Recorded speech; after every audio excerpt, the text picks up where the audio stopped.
L'interview de Cécile Glaise qui va suivre montre que la communauté des gluten-free est pleine de vie et de gourmands.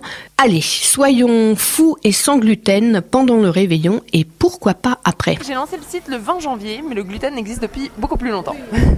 Mais pourquoi ? En fait, j'ai découvert il y a 3 ans maintenant ma sensibilité au gluten et à ce moment-là, j'ai découvert tout ce qui était le gluten et je me suis demandé un peu qu'est-ce que c'était. J'ai mis les pieds dans un univers que je connaissais pas du tout et c'est pour ça que je me suis dit bah voilà, il y a plein de gens qui sont dans mon cas.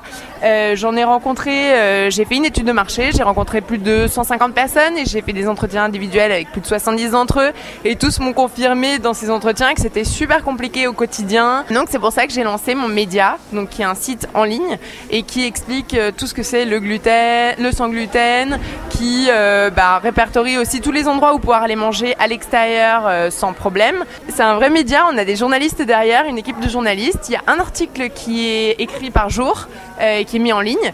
Donc oui, c'est vraiment... Alors pourquoi vous faites l'événement dans ce Biocop Data ?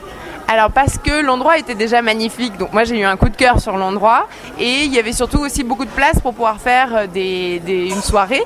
Donc voilà, on avait le magasin bio qui collait avec le sans gluten, on avait les partenaires et il y avait une grosse envie d'un peu tous les sans gluten de pouvoir venir et surtout Noël aussi, c'est le moment où c'est un peu compliqué, c'est qu'est-ce que je fais quand moi je suis sans gluten, si je dois inviter quelqu'un qui est sans gluten, qu'est-ce que je lui mets à table.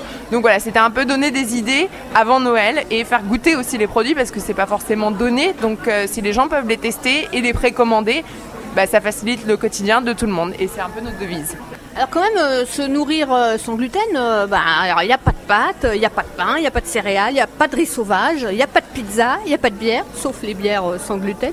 Et puis certains fromages, la liste elle est drôlement longue et en même temps, comme ça réduit, on a l'impression quand même de manger sans gluten, c'est aussi assez healthy.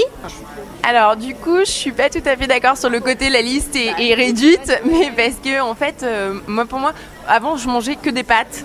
Que des biscuits à base de blé, que des céréales à base de blé et c'est vrai qu'en fait j'étais monocéréale et en fait de ne pas devoir manger du blé, moi ça m'a fait découvrir d'autres choses. Vous savez, il y a beaucoup d'informations qui passent dans les réseaux sociaux et c'est très difficile de voir la vérité, donc c'est bien d'avoir créé ce site-là.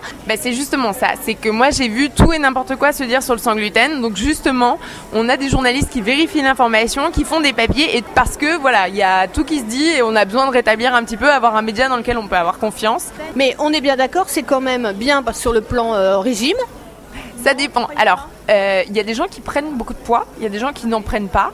Parce que si on switch un produit industriel transformé sans gluten, avec gluten par un produit transformé sans gluten, ça va être les mêmes problèmes de trop de sucre, trop de gras, trop de sel. Si on mange trop de pain d'épices sans gluten, ça va pas le faire. Voilà. Ça va le faire parce que si on a une grosse déprime, mais ça va pas le faire peut-être. Vous voyez, moi je pensais que c'était plutôt pour les gens qui voulaient faire un peu de régime et pour la santé aussi. Hein. Alors, vous allez perdre en tour de taille si vous êtes ballonné après un repas sans gluten. Oui, moi c'était mon gros problème, j'avais toujours un ventre énorme après un repas. Donc oui, si c'est ça votre problème, mais par contre vous n'allez pas perdre des kilos. Après, imaginez si vous mangez plus de pâtes, si vous mangez plus de pain, dans les régimes, les premières choses qu'ils font, les nutritionnistes, ils vous enlèvent le pain quand même. Sauf si du coup vous vous rabattez sur du pain sans gluten. Oui, mais oui, bien sûr. Mais ça vous pousse à regarder un peu ce que vous mangez. Vous faites un peu plus attention et c'est vrai qu'à lire toutes les étiquettes, vous vous rendez compte que vous mangez plus ou moins bien et vous pouvez prendre en main un peu plus votre consommation. Et en ce sens-là, oui, on peut manger plus healthy, mais en soi, que manger du sans gluten transformé, non, ça vous fera pas maigrir.